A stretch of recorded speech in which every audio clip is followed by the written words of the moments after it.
17 trillion ng utang ang Pilipinas, so utang pa sila. Saan napupunta? Sa korupsyon. Ang gobyerno natin, wala nang mangyayari dahil walang isang salita ang presidente. Walang isang salita yan. Ba't tayo maniniwala? Siya nagsabi, nakakaya kayo. Dapat nakakaya tayo eh. Ayaw ko impeachment, sabi niya. Pumirma yung anak niya una ng impeachment. Madalian niyo yung impeachment. Presidente siya, dapat sinusunod ng mga congressman. Puro tao nila eh. Majority. Ganun ba isang salita? Kung gusto nila, samahan ko sila sa kulungan. Sakripisyo ako. Kung meron sila, inuumpisan nila akong bakbakan. Kung meron sila ang patunay na ako corrupt, pakukulong ako. Ang leadership is sacrifice. Maraming listahan, minensyon ko lang yung Ilocos Norte dahil tigaron po ang presidente natin. Yung bagong mayor ng Lawag City ngayon, ang the biggest contractor aside from the Discaya. DBM gagawa ng project upon the instruction of the president. I-re-review muna, magre-review dyan, presidente. Ipapasa niya sa Kongreso at Senado, mga kasama niya lahat. Sino hindi sumusunod doon? Ngayon, bibintangan niya ibang tao. Alam niya lahat yan eh. Kaya may Alzheimer kako dahil dinensyon niya yung graft and corruption sa flood control. Kasama siya, nakalimutan niya eh.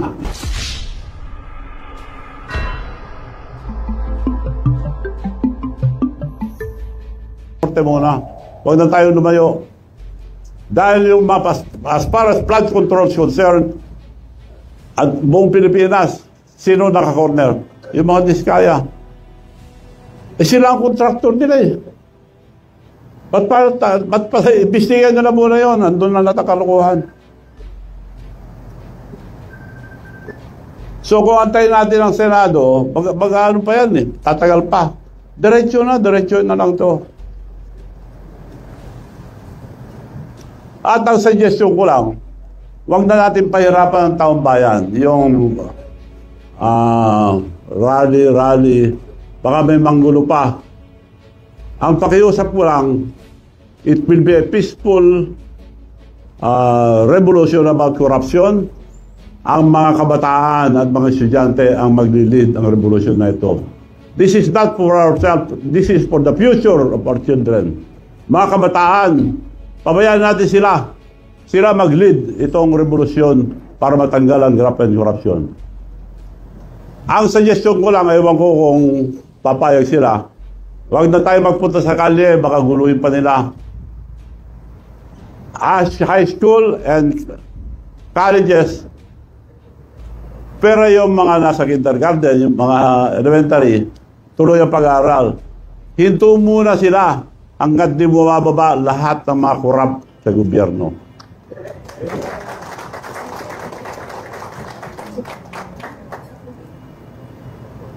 Ngayon, kung ayaw nila mag-resign, sila nagpapahirap sa mga estudyante. Kaya nakikiusap ako sa mga kabataan, mga student leaders, tumayo kayo dahil karapatan nyo to, dahil kinabukasan nyo to. Hindi po para sa amin, tumutulong lang po kami rito sa inyo. Ang mga opisyal naman, mga military and police, generals, mga officials, pabayaan nyo po yung mga anak nyo sumama sa protesta ng korupsyon. Huwag nyo silang pigilin para walang gulo. So yun po ang aking suggestion sa mga kabataan. Huwag na lang sila pumasok muna, magbakasyon muna sila. Kung hindi alis, aaduhin natin yung... Paalala ko lang, education is very important. Pero anong kinabukasan nila? 17 trillion ng utang ang Pilipinas, so utang pa sila. Saan napupunta? Sa korupsyon. So, yun lang po pakiusap ko. Pabayaan natin ang mga kabataan, mga student leaders, sila mag-lead itong revolusyon ng korupsyon. Wag na suggestion ko lang, pwede rin kayo pumunta sa mga rally, pero baka may manggulo, baka mapahama kayo. Ang suggestion ko, walang gulo. Wag na lang kayo pumasok. But tumayo kayo, karapatan nyo magprotesta.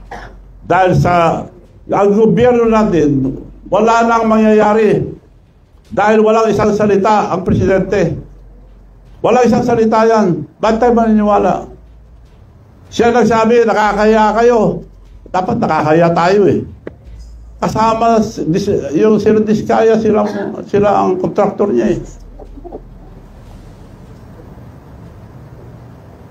So, ang pakiusap ko po, ang mga student leaders, mga kabataan, to lead this peaceful revolution for corruption. Dahil ano ninyo ang wala na tayong pag-asa sa buhay.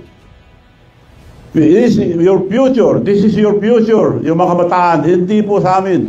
Tumutulong lang po kami pagpaliwanag dahil mukhang naliligaw tayo eh. Investigasyon sa Senado, wala nangyayari. Paikot-ikot lang tayo. So, yun lang po. Maraming salamat and I'd like to entertain any question. Sino mo? Moderator. Sino muna? Very quickly, Governor.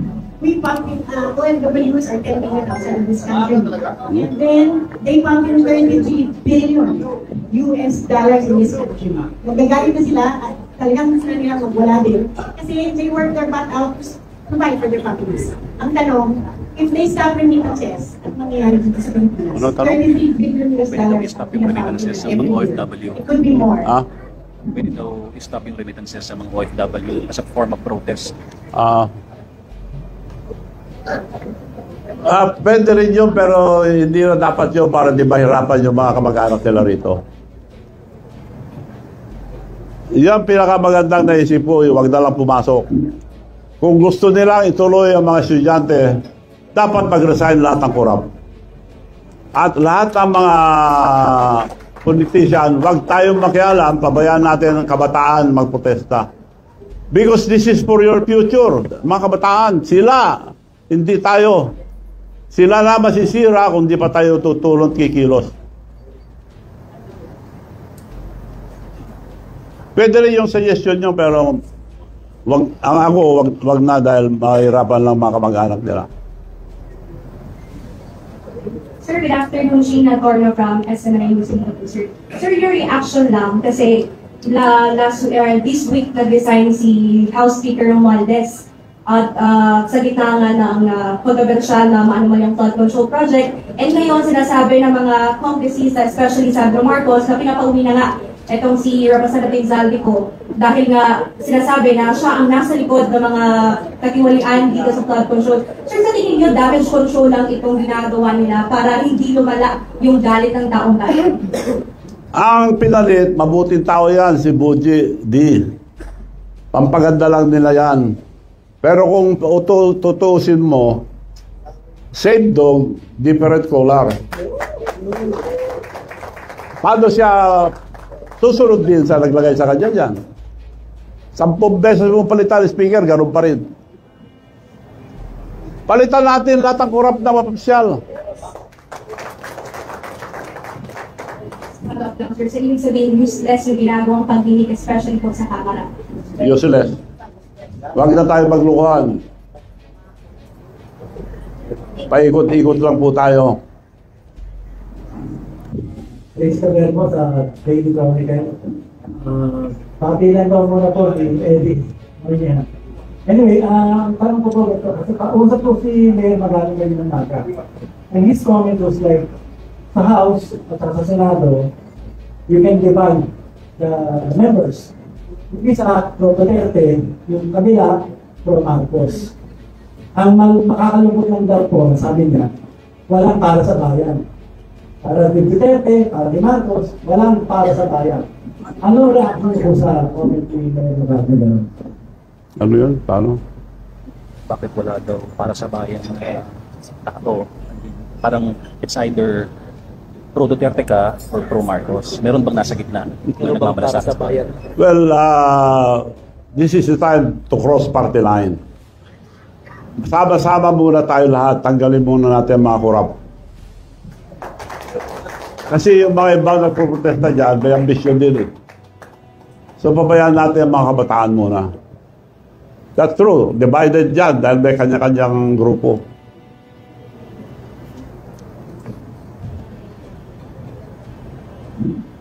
Hi, Madam Chair. Good afternoon po. Ang question ko po, ay Janice Nalita po from Boulevard. Ang question ko po, yung sinabi niyo earlier na walang isang salita ang ating Pangulo. Pwede po bang malaman kung saan po yung pinaghuhugutan niyo ng statement po muna na yan? Sample? Saan po nanggagaling yung Da. statement niyo na Oo, walang okay. isang salita ang ating Pangulo? Ayaw ko impeachment, sabi niya. Pumirma yung anak niya una ng impeachment. Magdalian niyo yung impeachment. Presidente siya, dapat sinusunod ang mga congressman. Puro tao nila eh. Majority. Ganun ba isang salita? Nakakaya kayo. Sila lang may diferensya sa probinsya niya eh. Sinong kausap yung mga contractor doon? Sino mga opisyal doon? Ang mayor dati doon, si Mayor, yung pinsan nila, Michael Kion, tinanggal nila. Nung una, pinalabanan nila, mabuti na dalo. Pinalabanan ulit nila ng kontraktor. Ngayon, yung nakaupong mayor ngayon sa Lawag, sila ang kontraktor. May picture sila, tinataas pa ni BBM sa si Sandro yung kontraktor nila, bago mayor. Ito, galing sa Rappler to, hindi galing sa akin. Nakataas ang kamay yung kontraktor nila. Ibig nyo sabihin, yung kontraktor lang kikita yan, sila naglagay. At sabi sa akin yung pinsambu niya, Michael Kion, former mayor, nung ikampanya ko si Marcos sa BBM, Manong, you know the Marcoses, they will just use you. Hindi ako baliwala doon, totoo pala. Kako nga, may Alzheimer pala eh. Nakasimutan lang kami. So, mismo pinsan niya nagsabi, they will just use you, Manong, nagpapagod ka raw, sabi sa akin. Totoo ka. Sumama ako dahil maganda yung plataforma. Pagkakaisa, kailangan sama-sama tayo lahat sa kaunlaran. Ano nangyayari ngayon? Nasaan yung pagsasama? Away ka agad. Ibig sabihin po ba, nung panawagan nyo na bumaba ang mga korap, ay kasama po ang ating Pangulo? Ikaw nagsabi.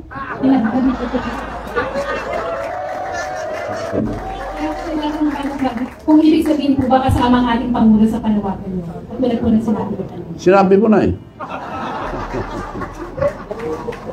So, hindi po kayo natatakot sa mga binibitiwan yung salita po ngayon?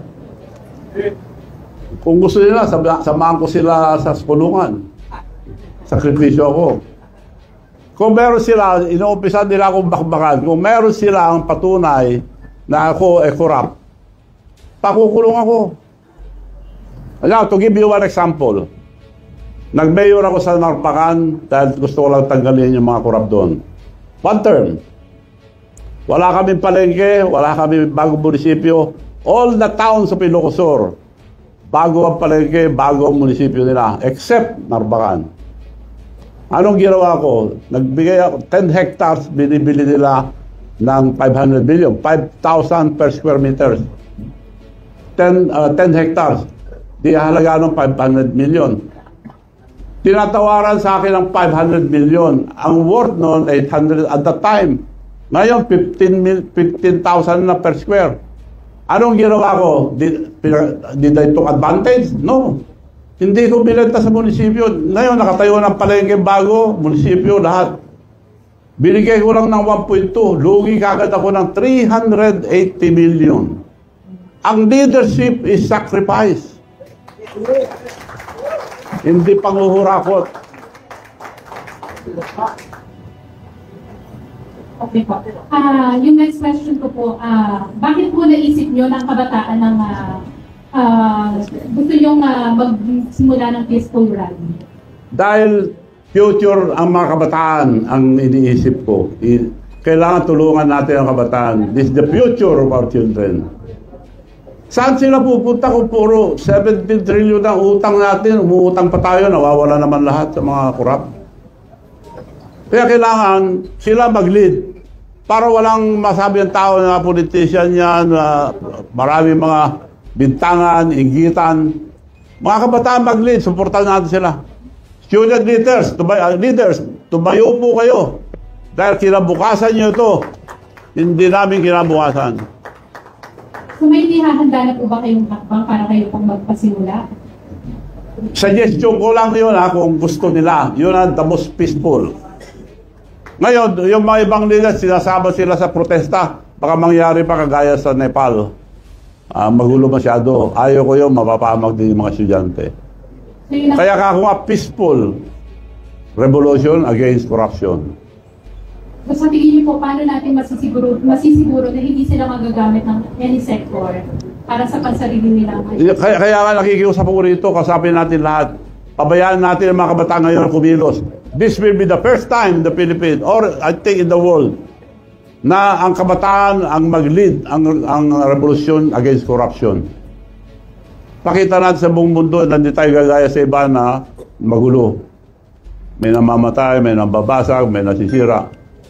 Iyon lang po ang suggestion ko. Kung okay sa kanila yan, well and good.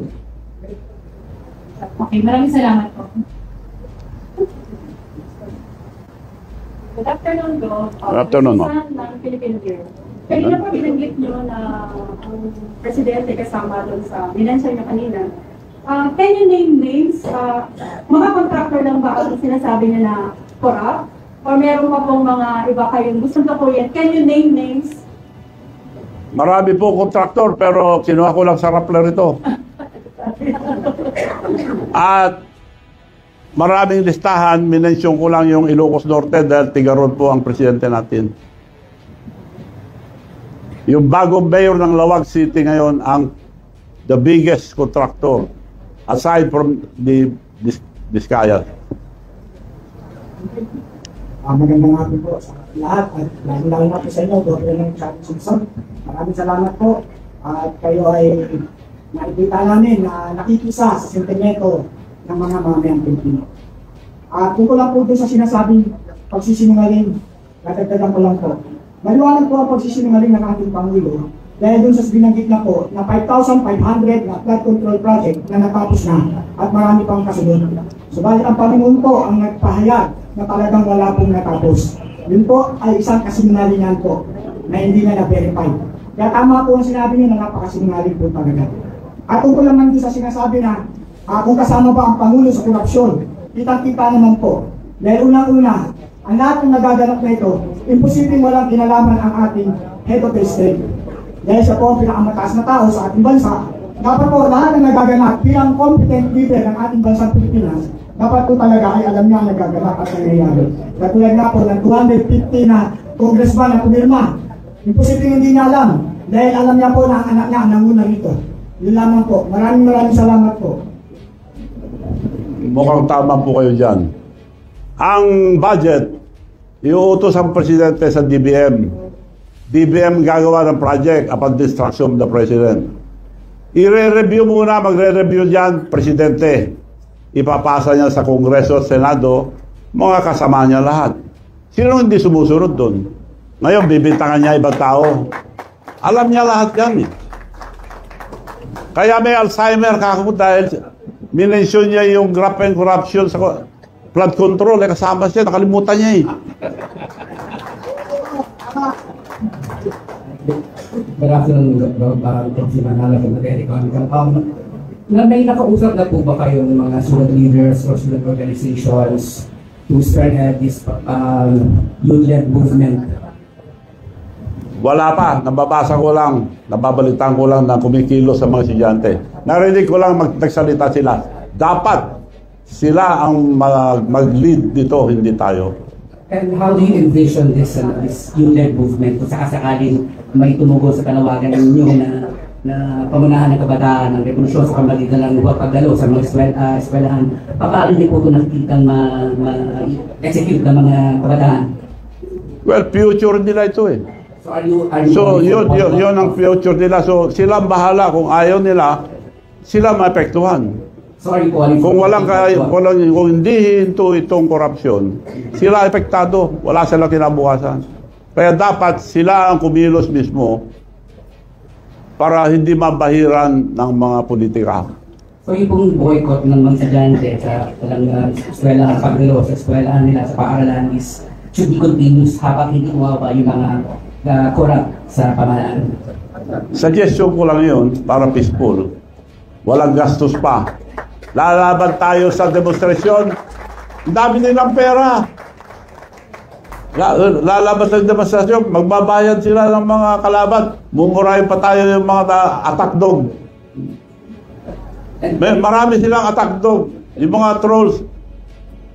Anong laban natin dyan? Ako nga, bago ako magsalita, may mga nag-attack. Attack dog ang tawag ko yan. Binabayaran sila para sirain ka. And one final clarification.